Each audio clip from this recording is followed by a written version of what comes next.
حمزہ ہاشمی کی رپورٹ کے مطابق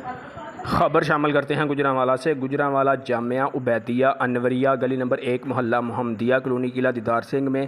درس میں تعلیم حاصل کرنے والے طالب علم بچوں کی دستار بندی کی رسم تقریب کا انعقاد کیا گیا، جس میں تمام سیاسی اور سماجی جماعتوں نے بھرپور شرکت کی، جس میں قرآن پاک اور دستار بندی کر کے بچوں کی حوصلہ افزائی کی گئی۔ زیر نگرانی حافظ گلزار احمد اعزاز صاحب، نائب صدر انٹرنیشنل ختم نبوت موومنٹ ضلع گجرانوالہ، جنرل سیکرٹری انٹرنیشنل ختم نبوت پنجاب موومنٹ کی جانب سے منعقد کی گئی، جس میں قاری ریاض احمد دیداری، قاری محمد ارسلان صاحب، قاری عبداللطیف خالد، قاری محمد عاجز، قاری محمد طاہر اوان، قاری محمد عثمان غنی، مولانا حکیم سعید طیب، قاری ندیم، مولانا محمد نعمان طاہر، قاری محمد عابد نعیم قاسمی، مولانا ملک حفیظ الرحمان، قاری محمد زکریا وغیرہ شامل تھے، اور شرکت کرنے والے معزز مہمان گرامی حاجی ملک یاسین، پاک آرمی موومنٹ سبز پرچم نائب صدر صوبہ پنجاب، شعبہ صحافت سے کیمرہ مین رانا واجد علی، خلیل محمود بٹ، صدر پنجاب پاک آرمی موومنٹ سبز پرچم چودھری عدیل ملک وغیرہ شامل تھے۔ کیمرہ مین رانا واجد علی کے ساتھ حمزہ ہاشمی، نیوز 4 گجرانوالہ۔